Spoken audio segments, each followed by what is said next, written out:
Year 484 after Christ. Alaric II is the first Visigothic king who does not have to look to Ravenna to establish his policies, and that allowed him to govern as best suited his people. The only problem he had was that on the other side of his borders there were very politically unstable peoples, and as we will see, this will affect the future of the Visigoths.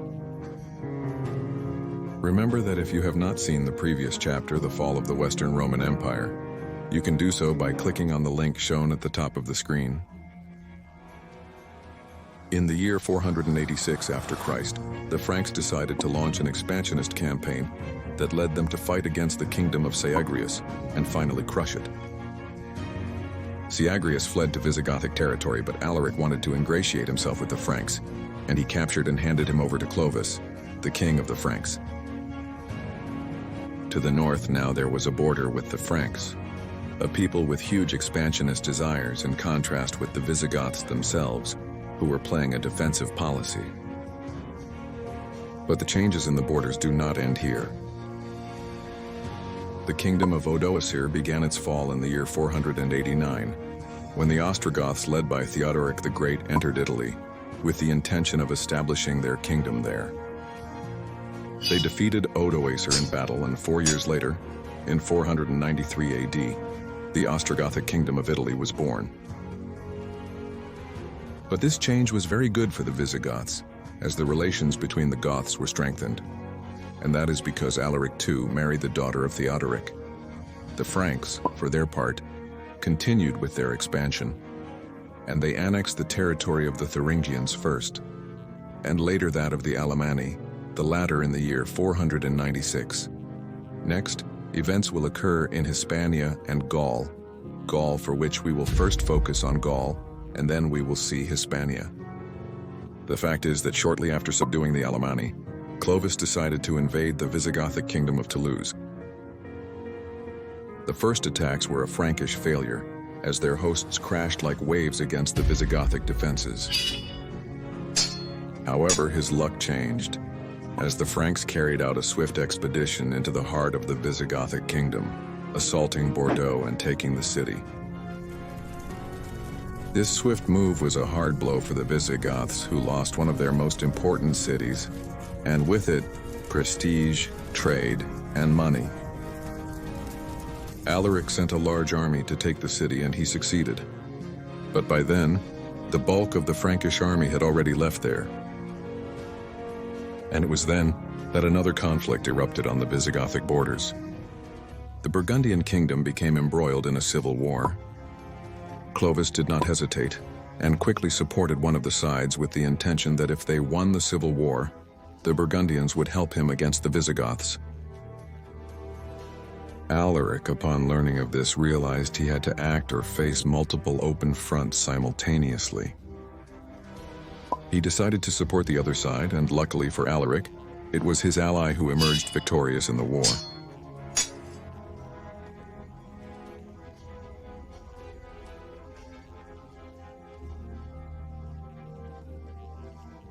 Alaric, who as I mentioned before was waging a defensive war, sent in the year 502 a delegation to Clovis proposing peace and the end of the war. They agreed to meet on an island in the Loire River, and after a banquet, Visigoths and Franks signed the peace. Okay, let's go to Spain now. In the year 496, there was an open rebellion by Bardonelo, whose sources of the time describe as a tyrant. It's not very clear what his origin is, whether he was a Hispano-Roman aristocrat, a Visigothic noble, or simply a leader of a popular uprising. The fact is that the Frankish invasion had just begun, and Alaric could not afford internal disputes, so he was severe, and without hesitating for a moment, he sent a large contingent of troops to crush the rebels. The Visigoths took over all the rebel cities one by one, and these, seeing that their uprising seemed doomed to failure, handed over their leader, Bardonelo, to Alaric, so that he would forgive them. Bardonelo was sent to Toulouse, and Alaric decided to set an example with his life. He could not allow anyone to rise up in his territory because, as we will see later, the Visigothic kingdom was a volatile cocktail. They put Bardonelo in a hollow bronze bull and placed it on a huge bonfire. I don't want to be too explicit about his end, but you can probably imagine what happened to this man inside there. However, it doesn't seem that the effect of this public execution lasted over time, because 10 years after the uprising, in the year 506, another revolt appeared in what is now Tortosa, led in this case by a certain Pedro, about whom nothing is known either. The strength of this rebellion has nothing to do with that of Berdunello. It did not spread to other cities, and after the entry of the royal troops into the city, Pedro was handed over and later beheaded. But something happened that would decide the Visigothic future. Alaric stationed troops permanently in Hispania, which diminished the forces he had in Natalia. Let's now look at the internal situation of the Visigothic kingdom. I'm sure many of you have studied and remember the estates of the medieval era, nobles, church, and common people. Well, Alaric found himself with an incipient estate system, but even more twisted than what, for example, Castile-Aragon would have in the Middle Ages. We have the Visigothic nobility on one hand, who sought to perpetuate the traditions and customs of Visigothic culture over time, and of course, they themselves wanted to have more power than the rest. In direct opposition, we have the Gallo-Roman nobility or aristocracy, who wanted more and more Roman customs and traditions to be embraced, and again, to have more power than the rest. Very similar to this is the Hispano-Roman aristocracy. Apart from what the Gallo-Roman wanted, they wanted Hispania to be held in higher regard than Gaul, and for this, they also sought to have more power than the rest of the estates. Outside of the nobility, we have religion. Firstly, we have the entire Visigothic people, who were Arian, deeply Arian, in contrast to the Roman people, who were deeply Christian and defended by the Catholic Church. The Church feared that the Visigoths, being Arians, would take away their privileges, and it was something they were not going to allow, and they were certainly in a position to fight for those privileges. It turns out that most of the Gallo-Roman and Hispano-Roman population was Catholic, so if the Church decided to rebel to defend their faith, the people would probably rise up in arms to help them. And as if that were not enough, the Franks were Catholic, so Alaric feared that the Catholic Church in his kingdom would help the Franks in a supposed invasion. In summary, he had to maintain a delicate balance. To ensure stability in such an unstable context, Alaric had to be permissive with all estates, which gradually eroded his income, as most of the claims from each of them were of an economic nature, of course. Alaric tried to create a Catholic church identified with the geographical area of the Kingdom of Toulouse. That is, it was not the same church as in the rest of the kingdoms, so that if his kingdom was invaded, the Catholic Church would come out en masse to defend the Visigothic domains instead of supporting the Franks or any other Catholic faith invader. Now that we know the mess that had been created in the Visigothic kingdom, we will see how Alaric's actions to ensure a balance would go to waste. Clovis had made peace with the Visigoths, but he had not gotten rid of his expansionist ambitions. The Frankish kingdom began to plan a strategy to conquer its southern neighbors.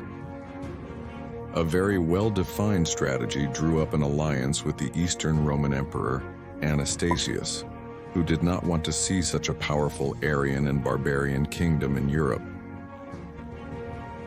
On the other hand, the Franks managed to ally themselves with the Burgundians, who were initially allies of Alaric for having helped them in the Civil War. But the Burgundians wanted to take advantage of the opportunity to take Visigothic territories and thus expand their kingdom. Alaric found out what was happening and asked for help from his father-in-law, who, remember, was Theodoric the Great, king of the Ostrogothic Kingdom of Italy. And it is that a union of the Ostrogothic and Visigothic armies would be something unstoppable and could destroy the combined Frankish and Burgundian armies. Alaric was not directly afraid of Anastasius' intervention, as he did not share a border with the Eastern Roman Empire. The only way Anastasius could threaten the Visigoths would be to embark his army and threaten with a landing on the Spanish or Gallic coasts. However, this would be quite difficult since the Vandals, who remember were in Africa, continued to attack the ships of the Mediterranean, so Anastasius would have a hard time supplying his army on campaign. He could either make a pact with the Vandals so they wouldn't attack him, or protect all his supply routes, which would weaken the invading force and Alaric could easily crush it. The beginning of the end of the Visigothic kingdom of Toulouse began. Clovis crossed the Loire towards Tours, kicking off a ruthless war that would decide not only the future of the Frankish and Visigothic kingdoms, but the future of Spain, France, and much of the history of Europe. Alaric too, seeing Clovis's advance, asked Theodoric to send his troops already, but Theodoric, well, I think we better leave it here, and we will continue in the next chapter. 507 years after Christ, Clovis has begun the invasion of the Visigothic kingdom of Toulouse, with the intention of expelling the Visigoths from Gaul, and thus turning the Franks into the first European power. If you want to see how this invasion was prepared and what triggered it, you can find out by watching the previous chapter of the series, whose link you can find at the top of the screen. Just in case, I'm going to summarize the network of alliances they had forged. The Franks were allied with the Burgundians, who wanted to take the opportunity to expand their borders and annex Visigothic territory. Also in that alliance was Anastasius, the Eastern Emperor, whose only goal was to prevent such a powerful Aryan and barbarian kingdom on the continent. On the other side are Alaric II leading the Visigoths and Theodoric the Great leading the Ostrogoths. In principle, a very powerful alliance that could destroy any armies that opposed them, as long as both kingdoms could unite their forces. Anyway, I recommend watching the previous chapter so you can see the internal state of the Visigothic kingdom, as it will play a fundamental role in the development of this war for its survival. The fact is that Clovis took Tours in the Loire and began to march south into the interior of the Visigothic kingdom. The Franks had strict orders to respect the civilian population. Why, you may ask? Well, so that those who did not accept the Visigothic presence in their cities would see the Franks as liberators. This, coupled with the fact that the Franks themselves were Catholics, would mean that the Catholic Church would also be in favor of supporting the invading force. Alaric asked for help from Theodoric, and the latter gathered a large army in Italy and prepared to depart for Gaul. But then Anastasius made his move. He sent his entire fleet, with a large amount of infantry on board, to the Italian coasts. His intention was not really to invade Italy and take territory, but to threaten the Ostrogothic rear. Of course, Theodoric, having his own kingdom threatened, could not abandon Italy, so he ordered his hosts to cover the coast, leaving Alaric II to his fate. Suddenly he found that the reinforcements he was counting on would never arrive, but he also had a large number of troops in Hispania in the wake of the rebellions that took place on the peninsula, so the troops in Gaul were far from being at 100% of their capacity. It was time to conscript. Alaric II called to arms all the men who were willing to fight for his kingdom.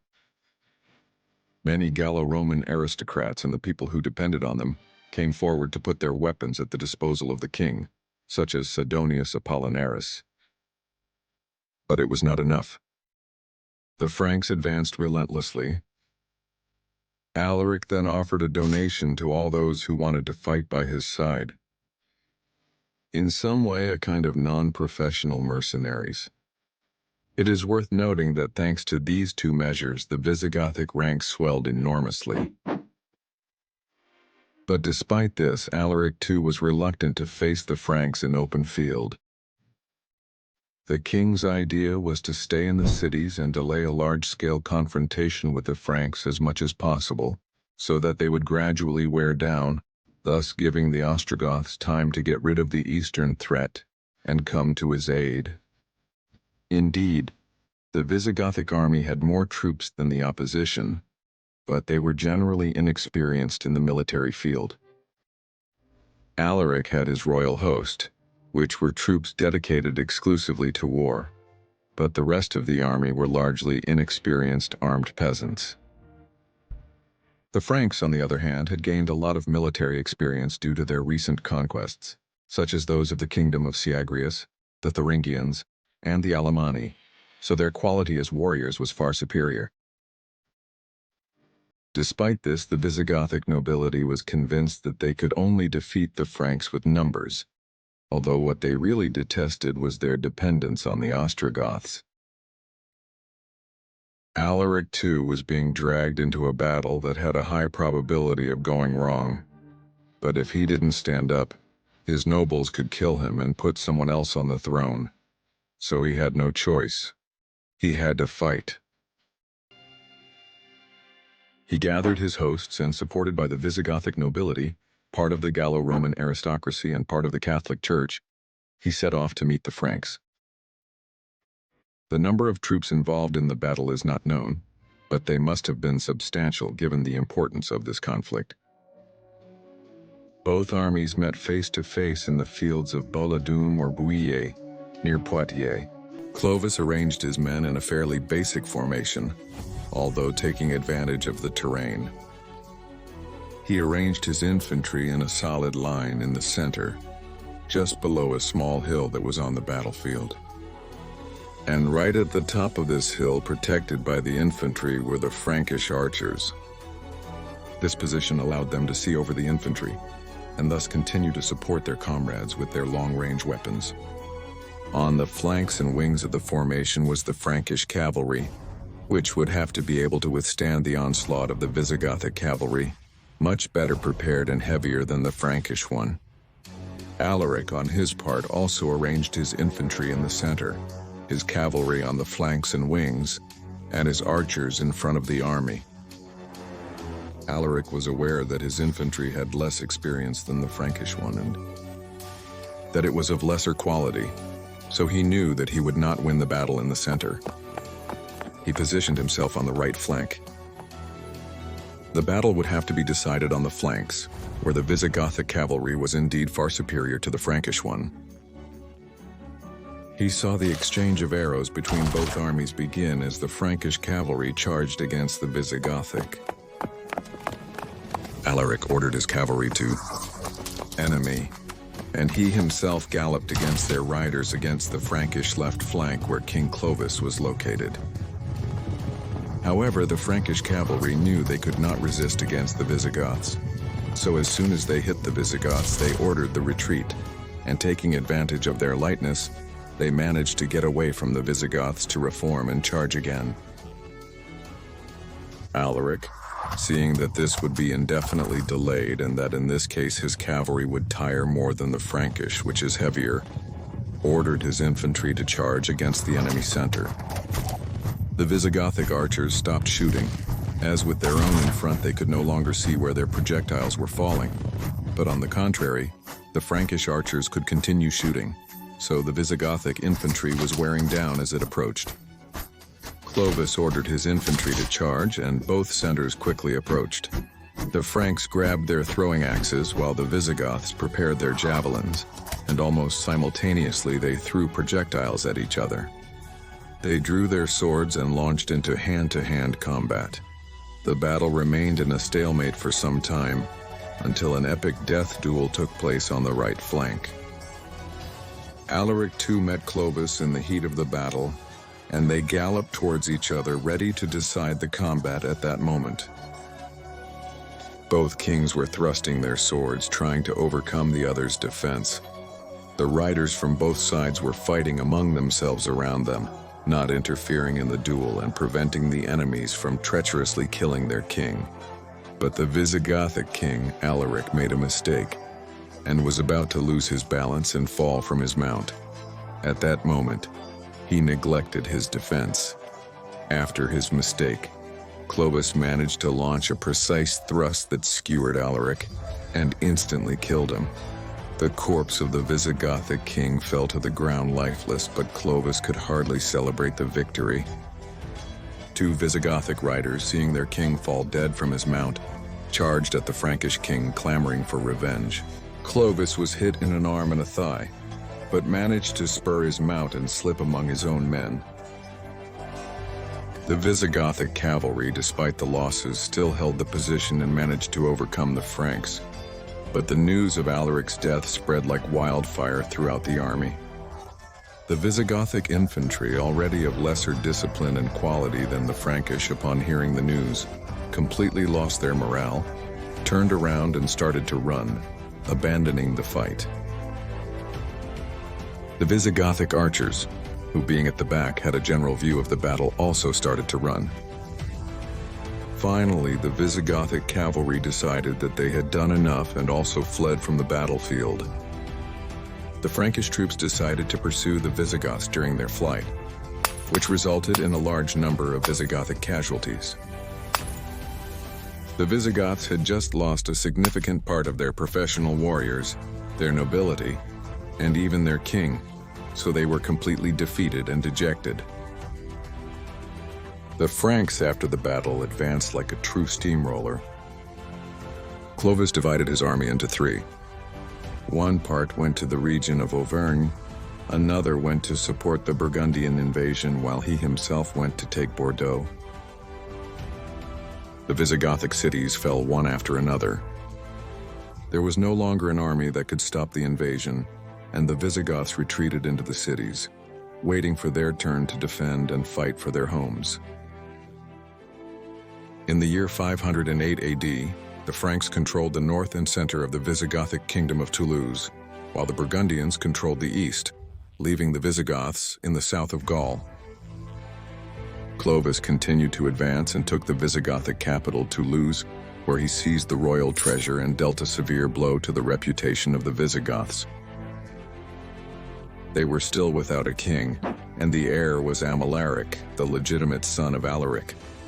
But he was still too young to lead his army. So part of the Visigothic nobility chose a bastard son of Alaric II, Gessalic. Gessalic was crowned in Narbonne, but days later he had to flee the city because the Franks and Burgundians were approaching the city to take it. The fate of the Visigothic kingdom seemed to be sealed. The Franks would completely destroy all the Visigothic legacy, but then Theodoric the Great, king of the Ostrogoths, came to save them.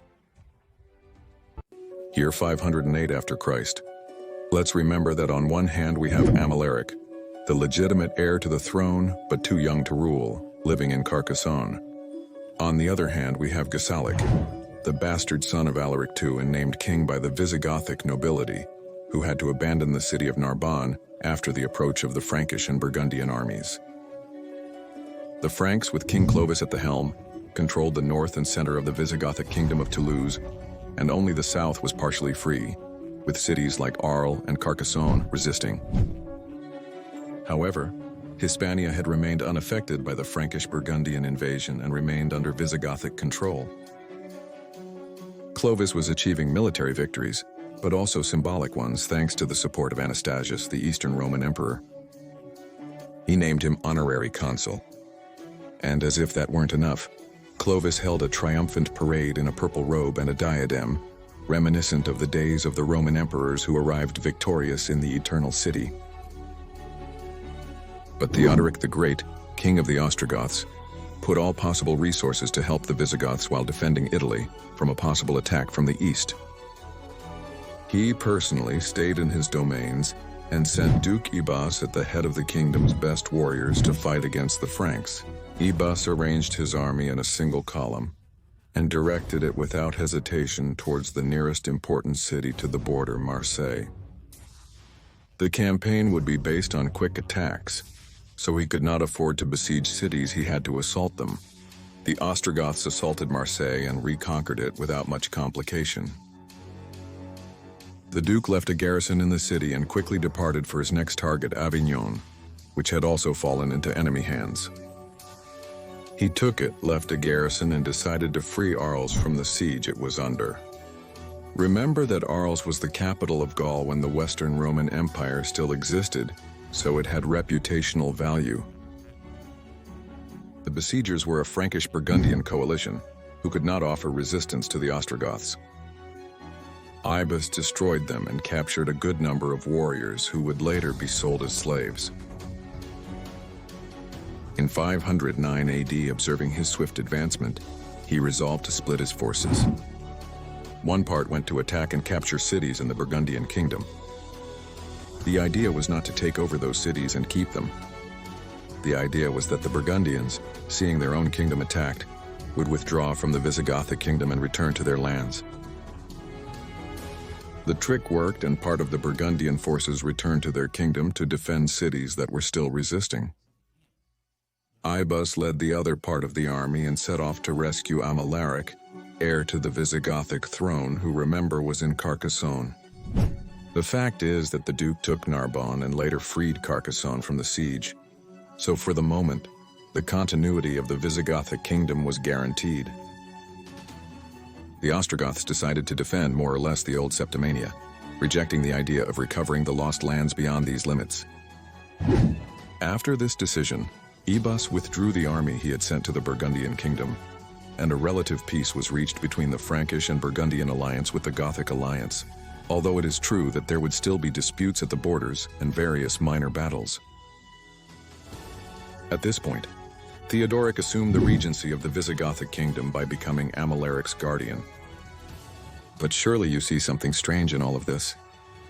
Gessalic, the illegitimate son of Alaric, was already a Visigothic king. A civil war is looming. Theodoric received the support of the majority of the Visigothic nobility, so Gessalic's days in the world of the living were numbered.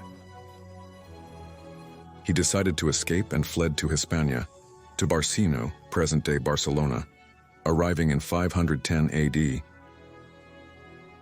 He managed to gather an army of loyalists and cause problems for Theodoric, so he sent Ibas to crush this rebellion. The Duke left Septimania with his men, crossed the Pyrenees, and positioned himself in front of the walls of Barcino. Gessalico and his men went out to confront them. A battle took place between both armies, but Gessalico was defeated overwhelmingly and was forced to flee. The problem is that almost all of the Visigothic nobility had already sworn loyalty to Manrico, and even the majority of age to Theodoric, so he had nowhere in Hispania. He decided in the year 511 after Christ to embark and headed to Africa, seeking asylum in the Vandal kingdom. The Vandals were now ruled by Thrasimund, and they only financially supported Gessalic, as they did not want to be dragged into a military conflict with the Ostrogoths. Gessalic also sought support from the Eastern Roman Empire and the Franks, but no one else wanted to help him. Then Gessalic embarked and decided to return to Hispania with the money he had received from the Vandals. He bought an army and presented battle near Barcino to face Ibas again. Just as had happened the previous year, Gessalic lost the battle, and this time he was captured and executed. Years of peace and reconstruction follow in the Visigothic kingdom. Chaderic decided to help his grandson Amalaric as much as possible, so that in the future he would be a good king and inherit a kingdom in good condition. The economic affairs of the Visigothic kingdom fell on a high-ranking Roman official, while the military posts fell on the Dux Ibas. He reinforced all the garrisons in Gaul to ensure the safety of the population and curb any hint of anarchy. He also decided to rebuild the defenses of the cities that had suffered damage, such as Arles. But in addition, to avoid plundering the population through taxes or expropriations of food, he established a supply route that came from Italy with cereals to maintain his own men. With the idea that the economy could emerge from the pit in which it was, he lowered taxes on the Gallo-Roman population. What was happening in Hispania? Well, the war had not reached here, so even though the goal was to strengthen the economy and the forces of the peninsula, the measures were more lax. However, the positions of responsibility fell on the Ostrogoths. In Hispania, the highest military authority fell on an Ostrogoth very loyal to Theodoric, named Attiunus. Don't forget this name, since Theodoric the Great legislated and ruled over all Visigothic domains. He could be considered another Visigothic king on the list, as indeed various authors do. In fact, Theodoric tried to unite both kingdoms, perhaps with the idea of a unification of both Gothic peoples. The Visigothic treasure was moved to Ravenna, the Ostrogothic kingdom's capital, instead of staying in Visigothic territory. However, the Visigothic and Ostrogothic treasures were kept separate. He also promoted a marriage policy among the Visigothic and Ostrogothic aristocrats. The most important was the marriage between Eutharic and one of his daughters, with the intention that Eutharic, now with ties to the Visigoths and Ostrogoths, would inherit both kingdoms after the monarch's death. But things did not go as he expected, as he died in the year 523, most likely due to natural causes. Since the Great Frankish Invasion, the Visigothic kingdom had been recovering, and the figure of Theodoric the Great became feared beyond the borders. They were years of peace and recovery, but everything has an end. And it is that foreign policy began to get complicated with the Eastern Roman Empire, with the Vandals, Burgundians, and with the Franks. But internal setbacks also arose. The Roman aristocracy, as well as the Catholic Church, began to distance themselves from the Gothic monarch due to his authoritarianism and his Gothic policies. It's reminiscent of the years before the Frankish invasion. The Roman aristocracy and the Church did not want to lose their power and influence, so they were opposed to policies that strengthened Gothic customs and traditions over Roman ones. Theodoric saw that his end was coming, and that his kingdom would fall apart without his leadership, so he gathered the Ostrogothic counts and made them swear loyalty to his heir, Athalaric, as well as respect for the Roman Senate and people. As Daniel Gomez Aragonés says, the Ostrogothic kingdom was a giant with feet of clay. Finally, in the year 526, Theodoric the Great died of natural causes without seeing his dream of unifying both kingdoms fulfilled. The Ostrogothic kingdom fell to Athalaric, while the Visigothic kingdom fell to Amalaric. The border between both kingdoms was established on the Rhone. One of the first political actions taken by Athalaric, or rather his regent and mother Amalasuntha, was to return the Visigothic treasure to Visigothic territory, which certified the separation of both kingdoms. The Ostrogothic troops stationed in Gaul and Hispania returned to their homeland, although not all, as there were soldiers who had already formed a family in the Visigothic kingdom and decided to stay. The two kingdoms began to walk on their own, again separating their fate. Athalaric was educated in the Roman tradition, something that once again displeased a part of the kingdom, in this case the Ostrogothic nobility. The regent queen did not hesitate and ordered the execution of various nobles who openly criticized her. This is the beginning of the end of the Ostrogothic kingdom, where Belisarius will stand out. But as the Ostrogothic kingdom will no longer be part of the future of the Visigothic kingdom, I will not talk about it more than in broad strokes. So let's return to Hispania. Amalaric managed to ascend to the throne without opposition, as he had the unwavering support of the Visigothic nobility, as well as the support of the Ostrogoth Tutus, who had decided to stay with the Visigoths instead of returning to his homeland. The king lived in Narbonne, the new Visigothic capital, after losing Toulouse. With the intention of achieving peace for his kingdom and avoiding, or at least delaying as much as possible, a new Frankish invasion, he married Clotilde, a Frankish princess and daughter of Clovis. It might seem that with this marriage, peace would be definitively sealed between both kingdoms. But nothing could be further from the truth.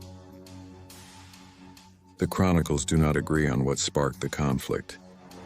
On one hand, it is said that the Franks had betrayed the Visigoths and were conspiring against them. On the other hand, it is said that Amalaric mistreated his wife Clotilde for being Catholic, to which she would respond by seeking help from her brother Childebert, king of the Franks. The fact is that the Franks gathered their hosts, and with Childebert at the helm, they launched a new large-scale invasion against the Visigothic kingdom, specifically against the Visigothic territories in Gaul. Amalaric gathered his followers, insufficient troops with little military experience, and set off with his loyalists to meet the Franks. It is not known where the battle took place, how it was, or the numbers of each of the sides. What is clear is that the Visigoths suffered a crushing defeat. Anarchy settled in the territories of Gaul. A full-fledged every man for himself, Amalaric fled at full speed with his personal guard to the territories in Hispania, specifically to Barcino.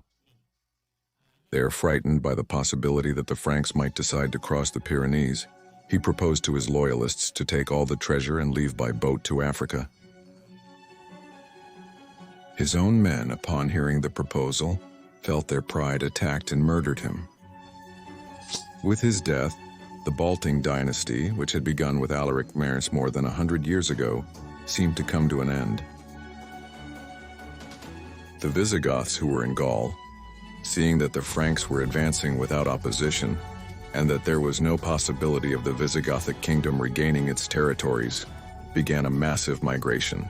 Indeed, the Visigoths abandoned their homes in most of Gaul, whether in Frankish or Visigothic territory, and headed for Hispania, a land at that time full of opportunities, as it had remained aloof from the disputes in Europe.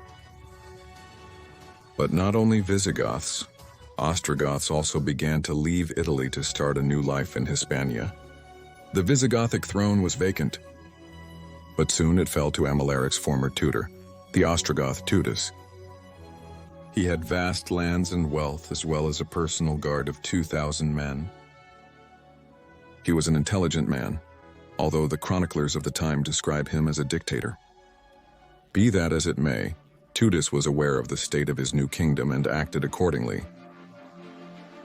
Firstly, he dismissed any intention of reclaiming the territories in Gaul, as the Visigothic military machinery was in a deplorable state.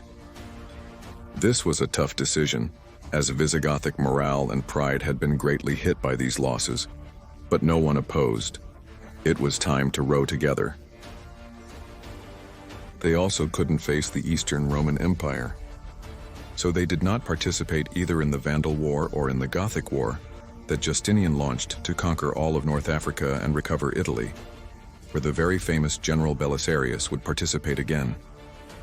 To defend the northern border, he sent garrisons to Septimania, the last Visigothic territory in Gaul, and to the passes that crossed the Pyrenees.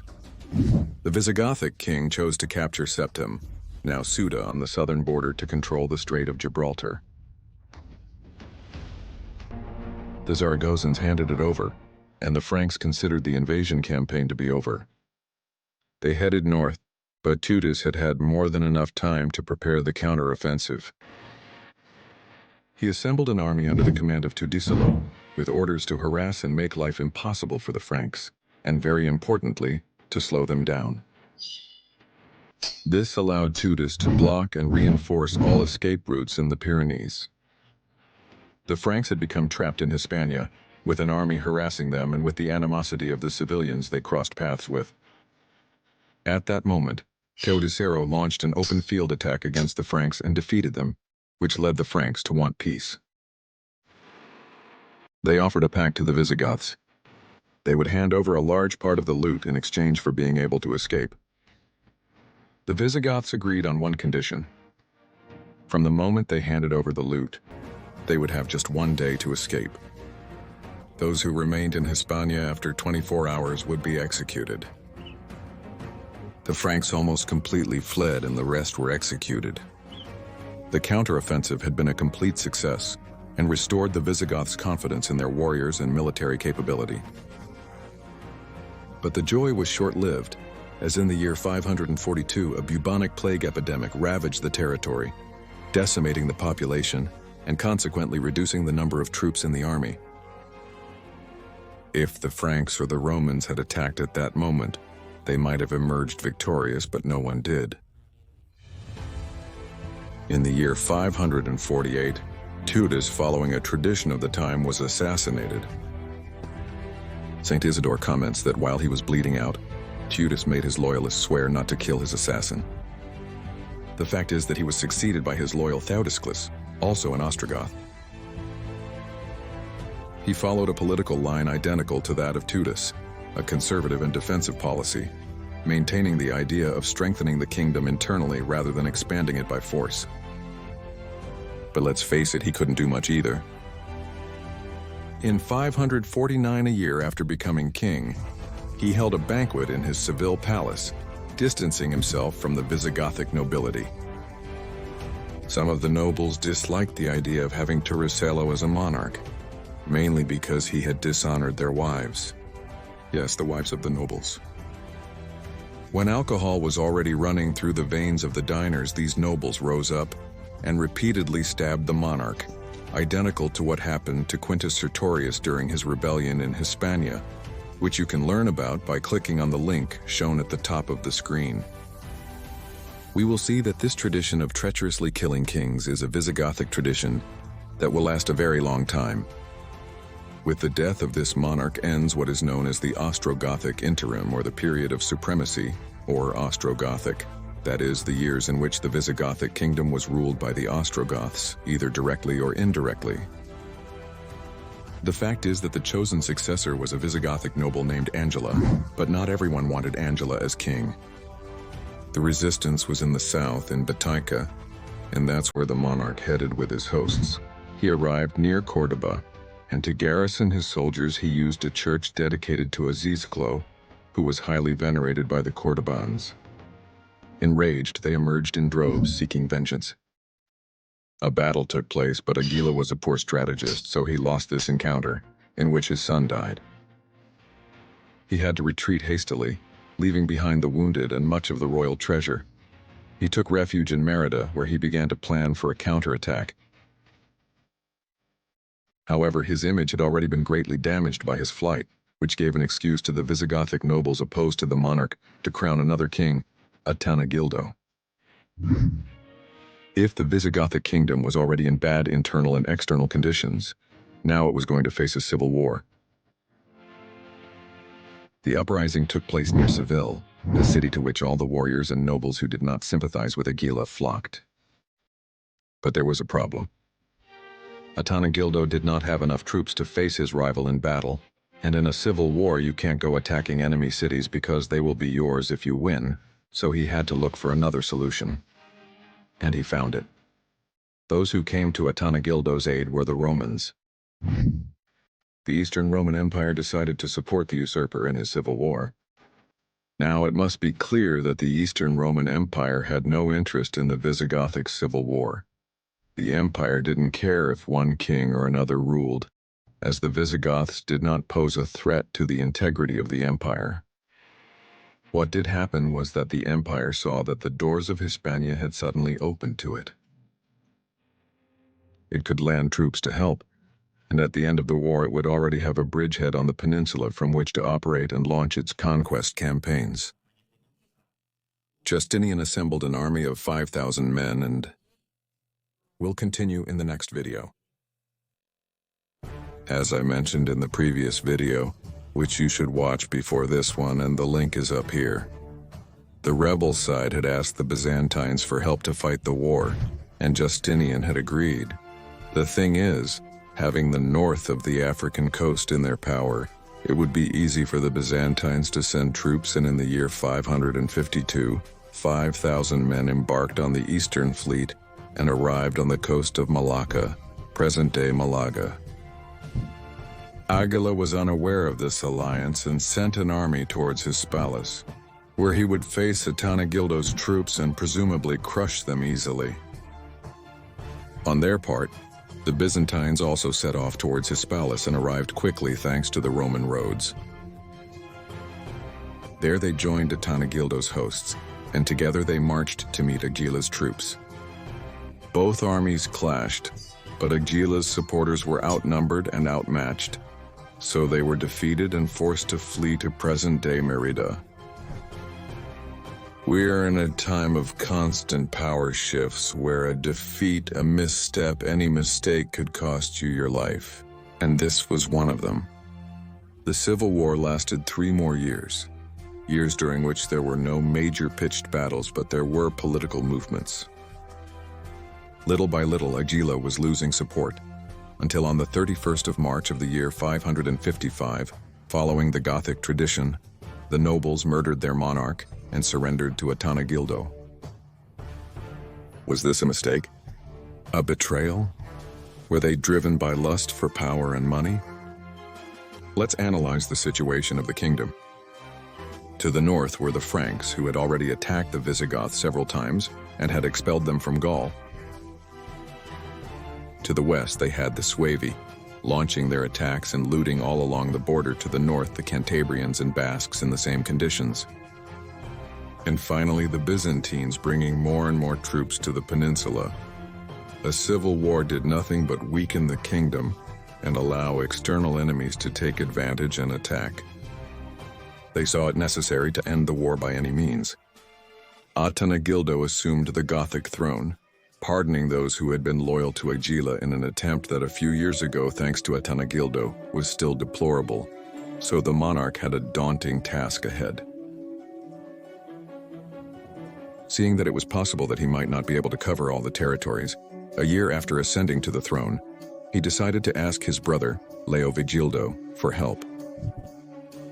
Luba would be left with the government of Septimania, always under the watch of the Franks, while Leovigildo would take care of the government of Hispania. The Visigothic kingdom of Toledo now had two kings. Leovigildo took command of Hispania and quickly tried to legitimize himself on the throne, as there could be reluctance to his mandate because he had been handpicked by his brother. He married Atanagildo's widow, thus ensuring the support of the group of nobles who had supported the deceased king. 2 years after ascending to the throne and secure in his territory, thanks to the fact that the northern border was covered by his brother, Leovigildo set out to recover the lands in possession of the Byzantines. His strategy was to split the Byzantine possessions in two, so that they could not help each other, unless they used a war fleet to transport the troops. He advanced with his troops to take Malacca, the second most important city in Spain, but the Visigothic troops were not able to break through the defenses, so Leovigildo was content with having taken the surroundings of the city, such as Baza. However, Leovigildo was clearly not content with only those achievements. He spent the winter gathering troops and resources, and in the year 571 he launched a new conquest campaign, in this case against the most western part of Spain. There he took Medina Sidonia, a major stronghold in the area thanks to a betrayal from within the fortress. Little by little he was eroding the Byzantine province. Cordoba at some point rebelled again against the Gothic power, and Leovigildo was forced to pause the attacks against the Byzantines in order to quell the rebellion. In the year 572, he launched an attack against the city. The siege was very bloody, with a large number of casualties on both sides, but the Visigoths were determined to end the rebellion with that assault. They took the city and began a punitive campaign against Corduba and the rest of the cities with rebellious inclinations. The inhabitants of that area would think twice before rebelling against the Gothic power again. A year later, in 573 after Christ, Luba died, and Omegildo became the sole sovereign of the Visigothic kingdom of Toledo. He decided that in the south, for the time being, he had already made the Byzantines fear and respect him, as well as the local rebellious population. It was time to take the rebellious territories of the west. And it is that between the Suevi and the Visigoths, only one area had formed, let's say, a no-man's land, governed by local population. Well, this year the Ovigito launched an attack against these independent cities and brought part of them under his power. He had the same reasoning as with the Byzantines.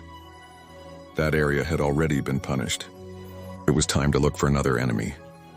It was the Cantabrians' turn, and it's also my turn to make a clarification. The campaigns of Leovigildo and in general the history of the Visigothic kingdom are not nearly as detailed as the Roman one. This means that we will see the invasion of the Cantabrians superficially. In fact, it is not even known what space the Cantabrians occupied. I have left what is shown on screen. I say this because the map animations may not match much with what I narrate, but I could not detail it more, and at the same time continue making a coherent story from the various points of view. The fact is that Leovigildo entered with an iron fist and was pushing the Cantabrians further north, even conquering their capital, Amalia, and obtaining a huge loot. It is likely that all the Cantabrian territory came under Visigothic rule, as Leovigildo can be known as the unifier of Hispania. But there was no rest for the Visigoths. A few months later, in the year 575, Leovigildo led his army west to the no-man's land that he had assaulted 2 years earlier. He took all the rebellious cities, and now, definitively, the Suevi were confined to what is now Galicia, with a direct border with the Visigoths along their entire territory. It was time to establish himself as the hegemonic people of the peninsula. In the year 576, he declared war on the Suevi and launched his invasion. The conquest campaign was a tremendous success. The Suevi tried to stop him by sending an army to halt the advance, but they were defeated. The Visigothic military superiority over the Suevi had become clear. Leovigildo arrived with his men to the heart of the Suevi kingdom, and in his hand he had the power to dismantle it and elect it to his kingdom. However, he made peace with them under very favorable conditions for the Visigoths. Basically, the Suevi would become a client state of the Visigoths. Leovigildo was chaining victory after victory and would not allow his streak to fade, so in the year 577 he turned his gaze to the south.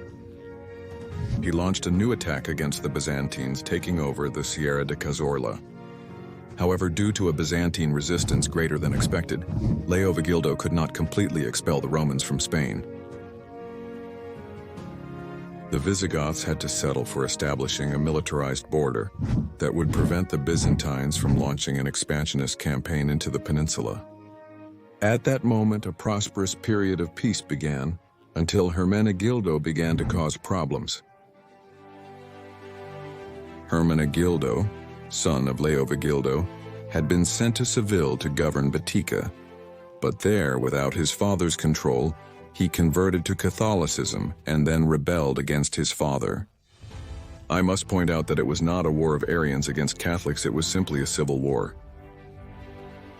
He declared Baetica's independence and proclaimed himself king. Aware of his numerical inferiority, he began to gather internal and external support. Most of his support was found in Seville and Cordoba, also joining in the city of Merida. He had external allies who always took advantage of Visigothic weakness, the Suebi kingdom and the Eastern Roman Empire, although he failed to secure the support of the Franks. Vigildo had managed to keep them out through diplomacy. The Visigothic king chose to first eliminate his son's allies or potential allies outside Baetica.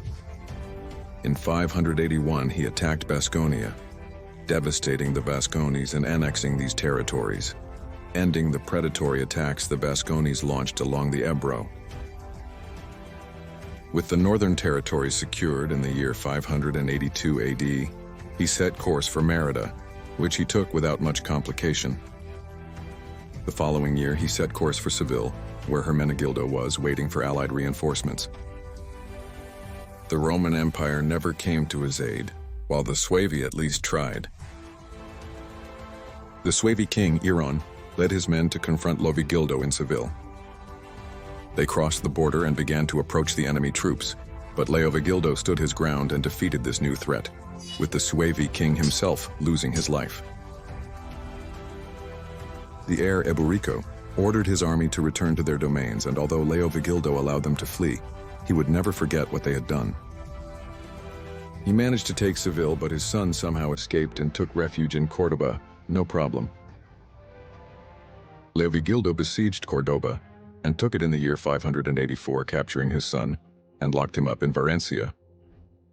The rebellion had ended, but there was still revenge to be had for the betrayal of the Suevi, who were supposed to be a client state of the Visigothic kingdom. In the year 485, he entered the Suevi kingdom with his troops and left no enemy alive. Every Suevi army was defeated and the kingdom was completely conquered, annexing it to the Visigothic kingdom of Toledo. While this was happening, the Franks tried to take part of Narbonne, as well as to send reinforcements by sea to the Suevi. They failed. The Visigothic fleet destroyed the Frankish one, and to defend Narbonne, Leovigild sent his other son, Recared, in command of an army to fight the Franks. Recared emerged victorious and the Franks were forced to retreat.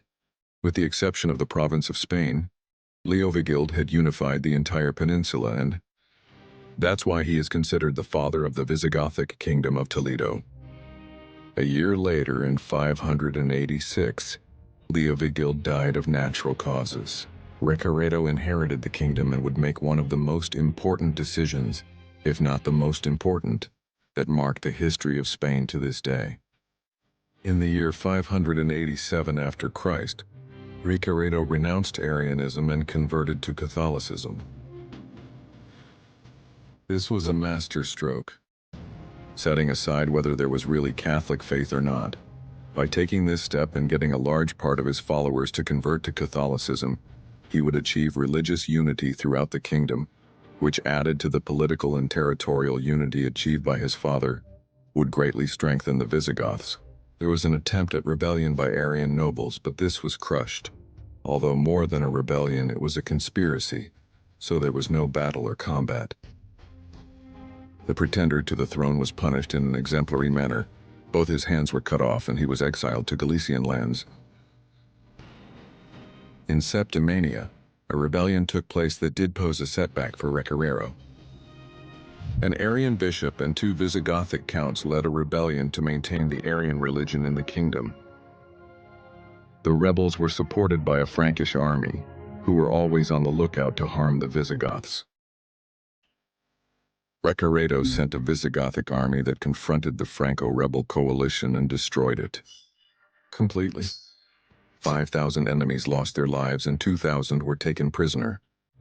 Yes, 5,000 dead is a resounding defeat for this era, although if we compare it with the forces of the best times of the Roman Empire, it is nothing.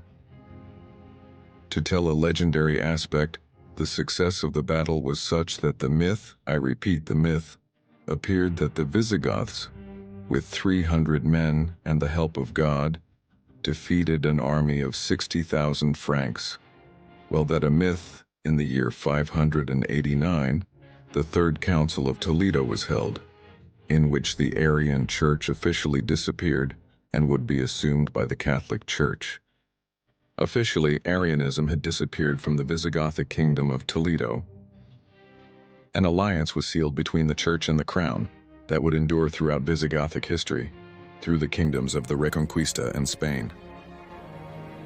During the rest of their reigns, they would continue to legislate in favor of improving the economy, the lives of the Visigoths, strengthening the political and religious union of the kingdom, and defending its borders. The expansionist policy of his father had ended with the death of Leovigildo. Finally, in the year 601, Recaredo died of natural causes in Toledo. There are 110 years left until the Muslim invasion. After the death of Recaredo, his son Luba II ascended to the throne as a mere teenager. But he could not hold on to power for long because once again, that Gothic betrayal of killing the king came into play in the year 603, after Christ Viterico executed the king and took power. His reign is described as tyrannical and bloody, although he tried to unify the peninsula by attacking the Eastern Roman Empire, without success. Before continuing, I must warn that the information from this era is scarce and not very precise, so I will go quite fast and without going into depth, except with the 2 most important kings of this period. Let's continue. In the year 610, Viterico was at a banquet when he was murdered by the same men who helped him kill Luba II. We continue with the Visigothic penchant for regicides. His successor was Gundamaro, who launched a retaliation campaign against the Vascones for launching looting attacks on the Ebro line. In the year 612, Gundamaro died, and now we do get to Sisebuto, a seemingly head-to-toe monarch. He was a convinced Catholic and saw in the Jews a danger to the religious unity that Recaredo had achieved, or almost achieved. He forced the Jews to convert to Catholicism, which created a deep rift between the Jewish community and the Visigothic kingdom, something that would last until the fall of the latter. He also launched 2 punitive campaigns against the northern peoples. firstly against the Asturians and secondly against the inhabitants of what is now Galicia, who also did not get along with the Suebi settled there. Both campaigns had no issues. It should be noted that he did not lead either. He preferred to save himself for the big campaign. And this would be the one that would definitively expel the Byzantines from the peninsula and end the province of Spain. The first target would be Malacca, now Malaga. Sisebuto gathered a large army, organized the logistics thoroughly, and prepared a war fleet to support the army. And why risk having all the Byzantine might land in Hispania to take revenge if they could coexist like this? Well, because that might would never arrive. It turns out that the Byzantines were busy with their wars against the Sassanids, so they wouldn't worry about their most western territories. When everything was ready, in the year 614 after Christ, the beginning of the campaign began. The Visigoths attacked simultaneously from the sea and from land, and the city fell without being able to resist the invader. The city's surroundings also fell to the Goths. However, to the surprise of the Visigothic people, Sisebuto abruptly halted the advance and made peace with the Byzantine Empire. Why? Was there another people lurking on the Visigothic possessions? No, it was for faith and morality. So Sisebuto detested war, especially its human and economic cost, and he also saw it as completely immoral to fight against a Catholic empire, taking advantage of the fact that it was defending itself from a pagan people like the Sassanid. According to writings by Sisebuto, he feared that after his death God would judge him harshly for his campaigns against the Catholics. In the year 621, Sisebuto died after a long illness and was succeeded by his son Ricaredo II, who died just a few days later. It is not known why. Finally, his definitive successor would be Suintila, Sisebuto's loyal general. Suintila was not as devout as Sisebuto, and rejected the idea that taking advantage of the weakness of the Byzantine Empire was immoral, no matter how Catholic they were. In the year 623, he gathered his hosts in Valencia and prepared to march. His intention was to sweep the province of Spain from one end to the other along the coast as if it were a broom. He fired the starting gun and his men began to march.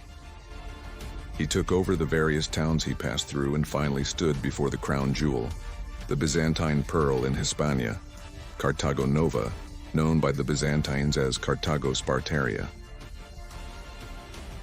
The city suffered greatly from the Visigothic attacks and ended up falling into wedding hands. Suintila's campaign continued, and in the year 625 the last Byzantine soldiers on the peninsula were either executed or expelled. In this way, Suintila became the first king to have the entire Iberian Peninsula under his control. He also began the construction of the city of Ologicus, now known as Olite. Personal opinion, I highly recommend visiting Olite, especially its castle, as it impressed me a lot and it is the best preserved of all the ones I have visited. Well, I continue telling. Despite his achievement, he erred.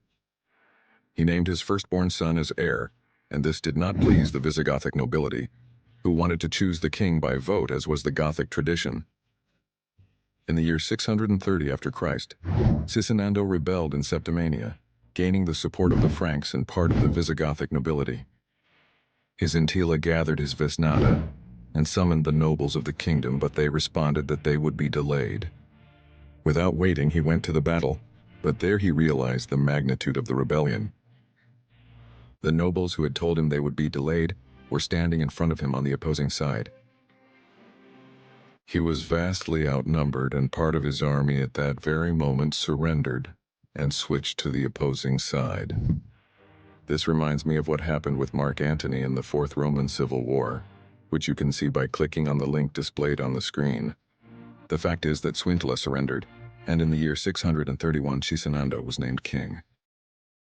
Sisinando's reign was mainly marked by the Fourth Council of Toledo, where issues such as the sanctity of the king, the inviolability of the oath to the king, or the punishment against rebels were discussed. In the year 636, the king dies, and over the next few years, two other monarchs succeed him, who passed through history without pain or glory. The next would be Chindas Vinto, who came to power in the year 642 through a powerful rebellion. A curious aspect of this figure is that he ascended to the throne at the age of 79. That is, he has seen various kings on the throne, has lived through the change of religion of the kingdom, even living during the already distant reign of Leovigildo. Remember that you can learn about this in the link shown on screen. Knowledgeable about the kingdom's political intrigues, he executed many disloyal aristocrats and more. The lands of the purged, their wives, daughters, and any privileges were confiscated and given to the nobles who were loyal to him. He also exiled those he doubted.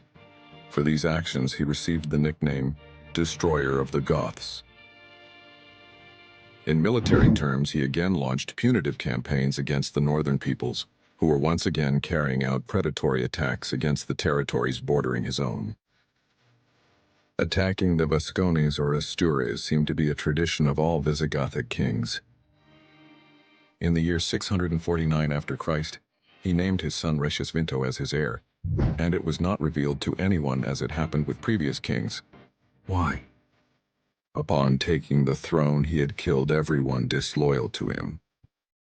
Finally, in the year 653, at the age of 90, he died of natural causes. Recesvinto inherited the kingdom and tried to carry out a more conciliatory policy than his father, with the idea that the kingdom would be loyal to him because of the existence of bonds of union rather than through terror. However, it did not go well for him. The governor of Tarraconense rebelled with a large army, which threatened Recesvinto's position. But it's important to note that the majority of nobles were loyal to his father, and consequently, now they were to his son, so everyone closed ranks and sent him troops to help him in the fight. Recesvinto, emboldened by the support, set off with his hosts to meet the rebels and crush them, ensuring a period of prosperity that would last until his death, which took place on September 1st, 672. The succession issue was quick and at the same time anecdotal. The nobles chose Bamba, and it seems that at first he refused. But the nobles told him that he would leave the room either crowned king or dead. Obviously, Bamba chose to be crowned. Can you imagine what Bamba did shortly after ascending to the throne? I'll give you 5 seconds to think.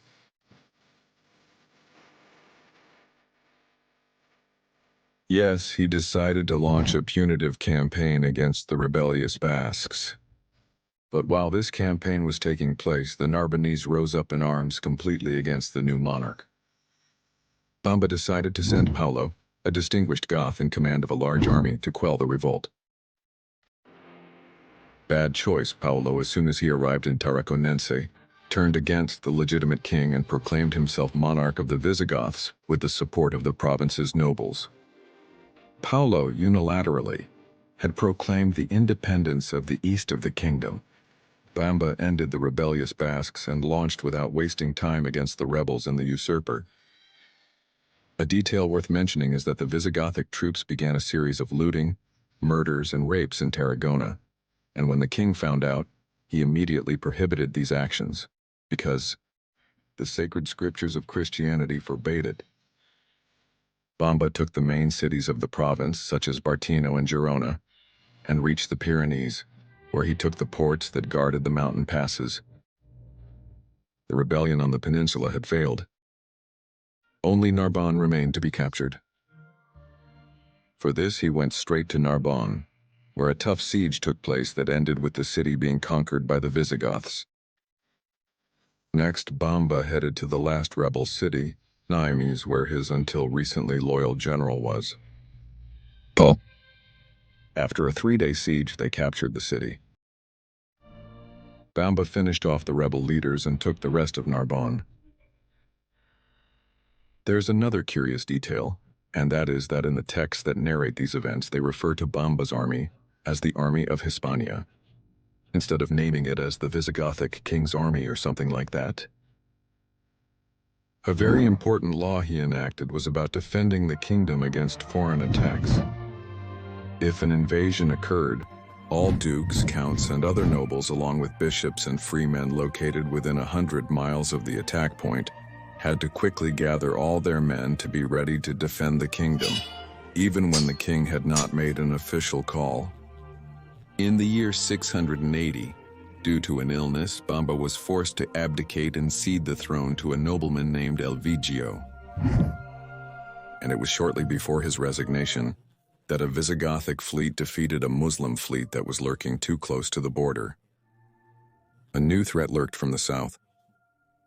31 years until the Muslim invasion. Tick-tock. 680 years after Christ. Elvigio had just taken the Visigothic throne and, to legitimize himself in it, convened the 12th Council of Toledo, making clear the good relations with the Catholic Church, which would be his support throughout his reign. We are already in a proto-feudal state, which means that the nobles have more and more power, and their private armies are essential for the king to be able to wage battles. An important aspect was that he abolished torture for the lay and religious aristocracy, so that confessions would have to be obtained through a court made up mainly of nobles and bishops. In the year 687, Elvigio died and was succeeded by his nephew Hezekiah. He was radically anti-Jewish and ordered their dispersion throughout the kingdom to prevent them from accumulating powers in one point and being able to conspire against him. It seems that there was a wave of Jewish rebellions throughout the Mediterranean basin. He also had to face 2 internal rebellions, which he defeated without much complication, and in the year 700 he decided to share the throne with Witiza, his son. They ruled together until the year 702, at which point Hezekiah died of natural causes, leaving Witiza as the sole monarch. He tried to reconcile the Visigothic people, eliminating the exile penalties for the nobility that had been expelled by his father, as well as returning the properties that had been expropriated. The idea was once again to rule with benevolence, mercy, and respect, rather than with terror. Unfortunately, not much is known about his reign. In the year 705, the entire region of present-day Tangier, as well as the imperial city of Ceuta, fell into Umayyad hands. Now, the Muslims were a handful of kilometers from the peninsula and began to launch raids or looting along the southern coast, even attacking coastal towns and cities. Trade and maritime circulation in the strait were also affected. In the year 710, Witiza died of natural causes. Quite a milestone, as we've had several kings who died of natural causes. His family tried to retain the throne, but the Visigothic nobility did not want one of his descendants to rule. They wanted to be the ones to choose the monarch. The nobility chose Rodrigo as king, but Witiza's family would not accept this. Rodrigo was loved by a large part of the aristocracy and had strong ties with the city of Córdoba. In the spring of the year 711, he set out with his men to carry out a punitive campaign against the Basques, although it is also possible that he was quelling a rebellion in the northeast, which will be key later on. Let's stick with the fact that he was fighting against the Basques. The Visigothic army was to the north. Part of the kingdom did not want King Rodrigo, and the hosts of Muhammad had expansive ambitions, a dangerous breeding ground for the Catholics of Hispania.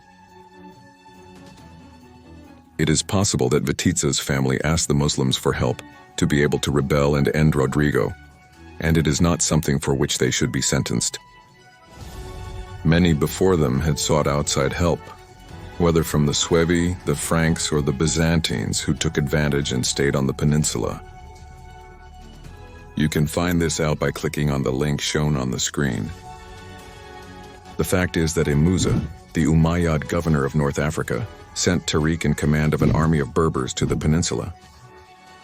The invading force of about 7,000 men arrived at what is now Gibraltar, and from there, while waiting for the rest of the army to arrive, launched attacks on the surrounding lands. Why was the takeover of these lands so easy? Because the Count of Baetica himself was fighting in the north alongside Rodrigo, and had taken his troops with him. So in the south, there were barely a handful of warriors defending. Tariq, seeing the minimal opposition, took more risks and even managed to take over the region of Algeciras.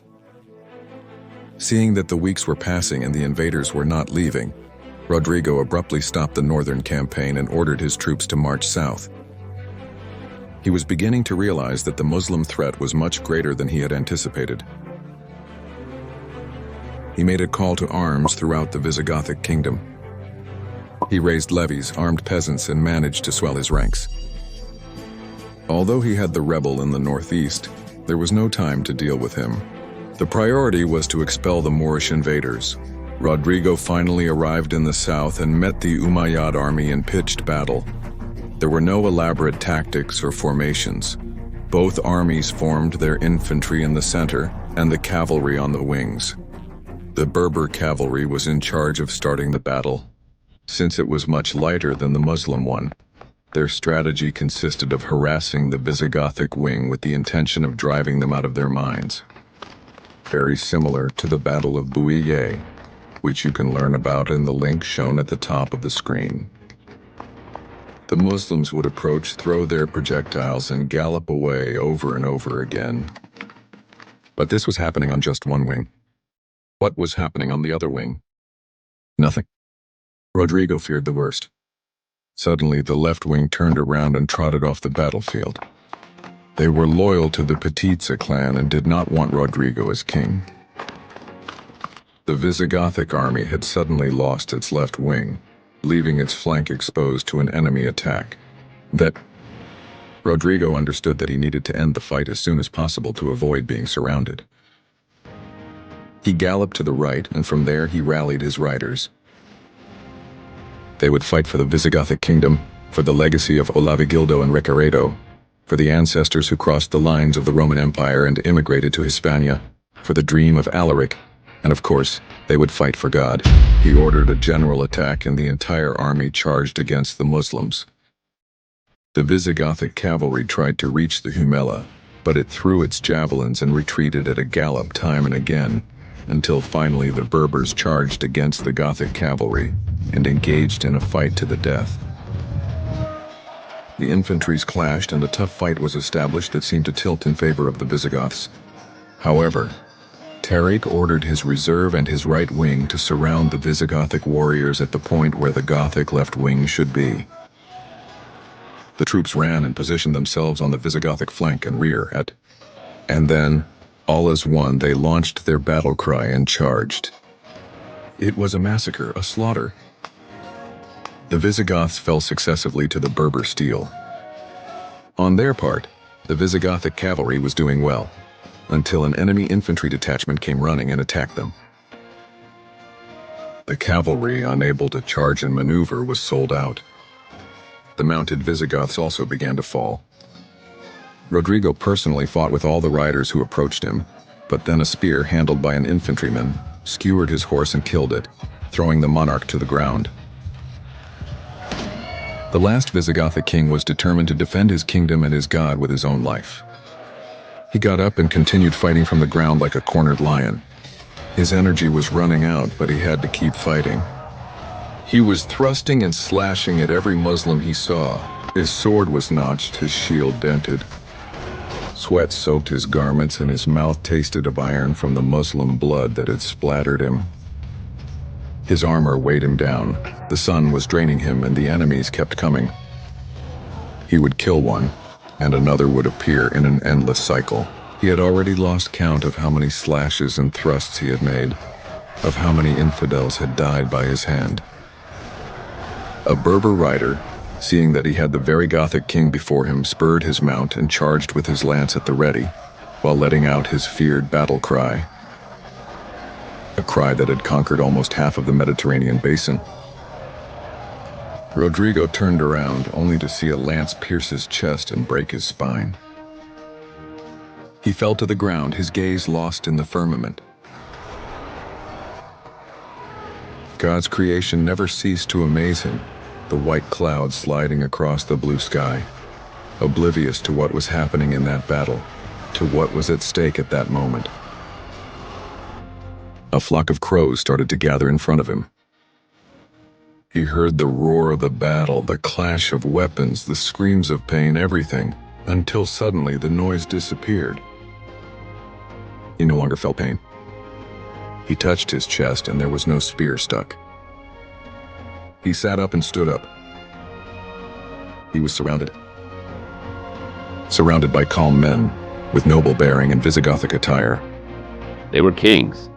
Before him stood Alaric, Ataulf, Vali, Theodoric, Turismund, Uric, Theudas, Leovigild, Recared, Siziboot, and Swintila, the greatest monarchs of his people. They approached him. He thought he would receive reproaches for ruining everything they had fought for, everything these men had achieved. But nothing could be further from the truth. They absolved him. He had done what he could for his kingdom, even giving his own life. The Visigothic kingdom was a blot, a mere stone in the path for the Muslims. Rodrigo at last would meet his creator. I think it deserved to give it a bit of epicness. I'm going to return to the normal story. The Visigothic army was destroyed, and the troops loyal to the family of Vitizza, who believed themselves to be safe, were attacked by the Berber cavalry and crushed. The loyalists to the king and the traitors were executed by the invaders. After the battle, Cadiz fell and Musa, governor of North Africa, disembarked. With 18,000 men on the peninsula and merging with Tarik's army, they took the city of Medina Sidonia almost without resistance. The next target was Seville, which suffered a hard siege that lasted more than 30 days and had to surrender due to hunger and disease. After this, he sent an army to take Merida and another to Córdoba. The aim was to destroy the Visigothic administrative and military centers of power. Tarik led the attack on Córdoba, which fell because the count of the city surrendered. Despite this, the Muslims slaughtered the defenders of the citadel, fearing they would attack them from behind. Musa personally led the siege of Merida. The city resisted strongly, refusing to fall, and all Umayyad attacks were repelled by the defenders. In order not to waste time, Musa left an army at the siege and marched with the rest to the capital. With the south nearly conquered, Musa marched his army towards Toledo, facing a final resistance. Visigothic remnants in the south had grouped together to face the invading forces one last time. A final attempt. However, Musa easily defeated them and continued towards Toledo, capturing Cáceres en route. Upon arriving at the capital, Tarik Toledo joined him. The capital of the kingdom fell due to a Jewish betrayal. This only reinforced the fear that the Visigoths had of a possible Jewish conspiracy in their kingdom, which in the end did happen. The Visigothic kingdom was doomed, but there were still nobles willing to continue the fight. A Gothic noble named Pelayo would gather his loyalists to give one last battle against the Muslims, planting the seed of the reconquest. With this video, I conclude the series of the Visigothic kingdom, so it's time to start the reconquest. I hope you liked the series. Give it some love. And as always, strength and honor.